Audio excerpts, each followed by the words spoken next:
After Harold finished, tears of humiliation welled up in his eyes, but he didn't dare to step out of line right then. He knew his grandma must be incredibly disappointed in him. At this point, he couldn't risk saying anything else to make her angrier. Mrs. Wilson saw that Harold had admitted his mistake, and she felt a bit of relief. She didn't want her grandson kneeling to Charlie, but the thing was, that terrible oath was tied to her own life. She was a devout Christian, and if Harold didn't follow through, she was afraid she'd have trouble sleeping and eating, terrified of some kind of divine punishment. So she looked at Harold and said lightly, "Harold, let these 3 bows be a little lesson for you. Don't go around making bets you can't be sure you'll win.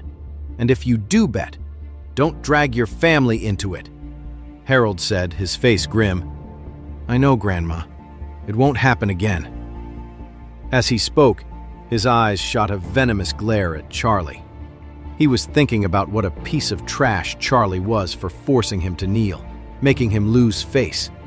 He vowed to himself that he would kill him for it, sooner or later. Then, Mrs. Wilson spoke up. "It's wonderful that we won this contract today.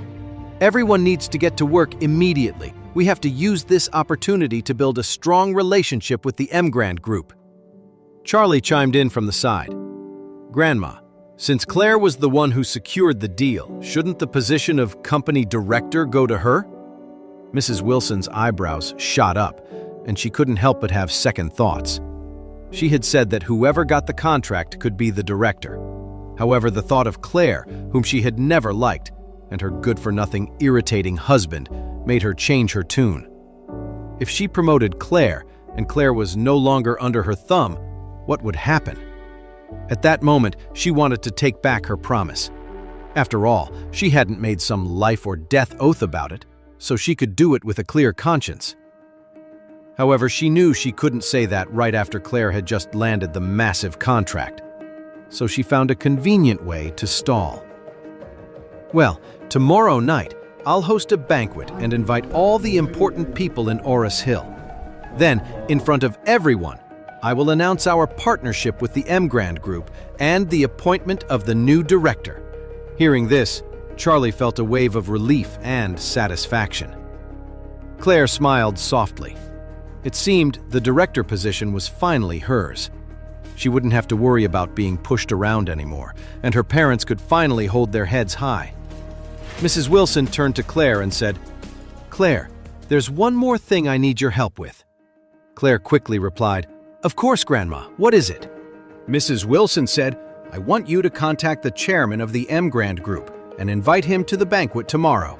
After a pause, Mrs. Wilson added with an expectant look, "If he comes to our banquet, it would be a massive coup for our family. It would really put the Wilson family on the map." Claire thought for a moment, then hesitated. "But when I went last time, I only met Doris, the vice chairwoman. I never met the chairman himself. Besides, we just landed this project. Isn't holding a banquet like this a little aggressive?" "So what?" Mrs. Wilson retorted. "I want everyone in Oris Hill to know that we're tied to a powerhouse like the Mrand Group now. This is how the Wilson family is going to grow. Even if the chairman can't make it, it's fine to just invite Doris. She's the second in command at the Mrand Group, and having her there would be a huge boost to our reputation." At this point, Mrs. Wilson was practically giddy. The thought that the powerful families who once wouldn't give them the time of day might one day have to come to them for favors filled her with a rush of excitement. The Wilson family, under her leadership, was going to be more magnificent than ever. Claire considered this for a moment before replying hesitantly, "I understand. I'll try." "This isn't about trying. You must get an invitation accepted." Claire nodded meekly, then quietly turned to Charlie. "What am I going to do?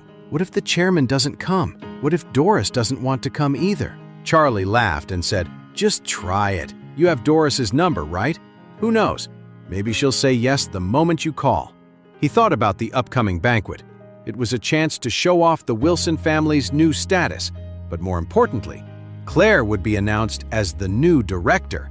His wife was getting a promotion, and he was proud to be her husband. Clare, of course, had no idea her husband was the very chairman they were talking about. She sighed, conflicted. "He's the chairman of the Mrand Group," she said, "and they say he's the heir to the Eastcliff Wade family. Why would someone like that ever come to our little banquet?" Charlie smiled and said, "You never know. Maybe he's just a regular guy who likes to stay home with his wife, cooking and doing the laundry." Clare shot him an annoyed look. "You think everyone is just like you?" Charlie nodded. "Yeah, it's very likely the head of the Mrand Group is exactly like me." Clare scoffed and muttered under her breath. "Get real. How could that even be possible?" Knowing Charlie was just joking, Clare paid him no mind. She stepped aside and dialed Doris's number. The call connected quickly. Doris's cheerful voice came through. "Miss Clare, hello!" "Hello, Miss Young. I was hoping I could ask for your help with something," Clare said, a little embarrassed. "Of course. What is it?" Doris replied. Clare gathered her thoughts, took a deep breath, and bravely asked, "I was wondering if the chairman is free tomorrow night. We're hosting a banquet to officially announce our partnership with the Mrand Group, and we were hoping the chairman might honor us with his presence." Doris was quiet for a moment before replying, "Miss Clare, I can't make that decision for him, but I can certainly ask for you." Clare said respectfully, "Thank you. I would really appreciate that." After hanging up, Clare clutched her phone anxiously, waiting for a call back. Just then, Charlie's cell phone rang. Charlie's eyes widened. He mentally kicked himself. He'd forgotten to put his phone on silent. It had to be Doris, calling to ask his opinion. Charlie composed himself, answered the phone, and said casually, "Yeah?" Doris's voice came through. "Chairman, the Wilson family is hosting a banquet tomorrow night. Would you like to attend?" Charlie replied, "Oh, that. Yeah, fine, I'll go." With that, he quickly hung up and mumbled, "These telemarketers are so annoying." Clare didn't suspect a thing. A moment later, her phone rang again. It was Doris. "Miss Clare, our chairman has agreed. He said he'll be there." "Really? That's wonderful. Thank you so much for your help, and please thank the chairman for me." Clare was suddenly overcome with excitement. She couldn't believe he had actually agreed. Clare rushed over to Mrs. Wilson. "Grandma, the chairman of the Mrand Group agreed. He's coming." "Really?" Mrs. Wilson was suddenly ecstatic. She immediately turned to the Wilson family members in the room and commanded, "Get everything ready. Book the best hotel, order the finest food and drinks, and prepare to welcome the Mrand chairman. And another thing," she added, "send invitations to every major company in the city. Let them know that the chairman of the Mrand Group will be there." In an instant, the entire Wilson family was a flurry of activity. Everyone was buzzing with excitement, calling various business partners and the most influential figures in Oris Hill City. This was, without a doubt, a game changer. Soon, the news had spread all over Oris Hill. The mysterious new chairman of the Mrand Group was going to make an appearance at the Wilson family's banquet tomorrow. Mrs. Wilson fielded countless calls, answering every one with a smile. She was overjoyed. After tomorrow's banquet, the Wilson family would be the most talked-about family in Oris Hill City. Thinking about it made her smile with excitement. "All right, that's enough for today. Start preparing for the banquet. This meeting is adjourned." After the meeting ended, Mrs. Wilson went back to her office. Harold, rolling his eyes, followed right behind her. "Grandma, are you really going to make Clare the director?" Harold asked bluntly as soon as they were alone. Mrs. Wilson's brow furrowed. She said coldly, "I already promised Clare. Why shouldn't I give her the position?" Harold pushed back. "Grandma, you can't let her be the director." "And why not?" Mrs. Wilson retorted. "She landed us a huge contract. She's the hero of this company, and she's earned it," Harold said quickly. "The only reason Clare got the Mrand contract is because Wendell from the Jones family was helping her." I heard he went to her house yesterday, and then, surprise, surprise, the Mrand Group signs with us today. What a coincidence! I'm telling you, it's because she slept with him." Mrs. Wilson's expression darkened. "Is what you're saying true?" Harold insisted. "Of course it's true. Wendell definitely went to see Clare last night. You can ask around and find out for yourself." Then Harold added, "Grandma, she's a married woman. If word gets out about her and Wendell, people will say the Wilson family only got the Mrand Group contract because of that. What would that do to our family's reputation? To your reputation?" Mrs. Wilson frowned. Deep down, she already believed most of it. She knew Wendell had a thing for Clare. On her birthday, he'd given her a lucky charm he claimed was worth $3 or $4 million. That would certainly explain how Clare managed to land a $60 million contract. Harold pressed on. "If you make a shameless woman like that the director, our reputation will be destroyed. We have to pick someone else for the job, and then we can give them the credit for landing this deal.